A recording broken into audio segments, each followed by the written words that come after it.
তোমাদের সাথে অনেক দিন কোনো মিনি ব্লগ শেয়ার করা হয়নি, তাই ভাবলাম যে আজকে একটা মিনি ব্লগ শেয়ার করি। আর দুদিন ধরে ব্লগ ভিডিও বানাচ্ছিলাম না। বাবার বাড়ি যেদিনে এসেছি সেই দিনই ব্লগ বানিয়েছিলাম, তারপরে দুদিন বানাচ্ছিলাম না, কারণ শরীরটা একদমই ভালো ছিল না বটে। আর কোথাও যেন ভিডিও বানানোর এনার্জিটা কিছুটা কমে গেছে, কারণ ভিডিওগুলো ডিলিট হয়ে যাবার পর থেকেই কিন্তু ভিডিও বানানোর এনার্জিটা একদম কমে গেছে। তবু কিছু কিছু বানাচ্ছি, কারণ ইউটিউব না হলেও আমার ফেসবুকের জন্য কিছু ভিডিও বানায়, সেগুলোই বানাচ্ছি। সেইভাবে কোনো কিছু রিলসও বানাচ্ছি না, পুরানো রিলস বা এডিট করে করেই চালাচ্ছি। যাই হোক, আজকে বেরিয়েছিলাম একটু হাট করতে বলতে ছেলেকে স্কুলে দিয়ে আর পরে আর কি হাটে যাই সবজি কিনতে।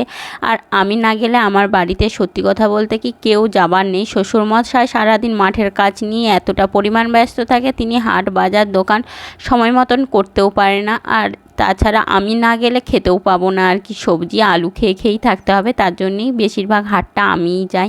আর গেলে দু বান্ধবী একসাথেই যায়, সেই জন্য একসাথেই গিয়েছিলাম আজকেও।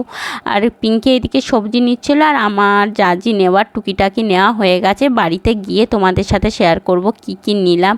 আর ক্যামেরাটা ধরার পর চোখ মুখের অবস্থা দেখছিলাম যে কী অবস্থা, এত রোদ এখন দিচ্ছে ধারণার বাইরে। তার জন্য বললাম এই তো সবে শুরু, এখন থেকে যদি চোখ মুখের এরকম অবস্থা হয় তাহলে পুরো গ্রীষ্মকাল এখন বাকি আছে, পরে চোখ মুখের অবস্থা আরও কীরকম হয়ে যাবে।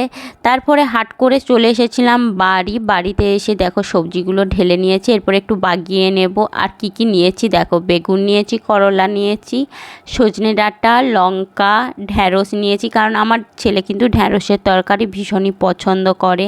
আর ঝিঙে নিয়েছিলাম, আর শাক নিয়েছিলাম। শাক বলছে খেটে শাক বলে আমাদের এখানে, আর অনেকে হয়তো পাট শাক বলে, এটাকে জানি না কে কী শাক বলে, তো আমাদের এখানে খেটে শাক বলে। আর কাঁচকলা নিয়েছিলাম, কারণ একটা শুক্তোর তরকারি বানাবো একদিন ঢ্যাঁড়সের তরকারি বানাবো, তারপরে একদিন বেগুন দিয়ে তো এমনি নর্মাল সবজি বানাবো। সেই রকম করেই হিসাব করেই নিয়েছি, যাতে এখন বেশ কয়েকদিন হাট যেতে না হয়। যাই হোক, সবজিগুলো বাগিয়ে গুছিয়ে রেখে দিই। আর আমার মিনি ব্লগটা কেমন লাগলো তোমাদের জানিও, সকলে লাইক কমেন্ট শেয়ার। আর ইউটিউব থেকে দেখে থাকলে সাবস্ক্রাইব করে দিও, আর ফেসবুক থেকে দেখে থাকলে ফলো করে দিও। সকলে ভালো থেকো, সুস্থ থেকো, টাটা।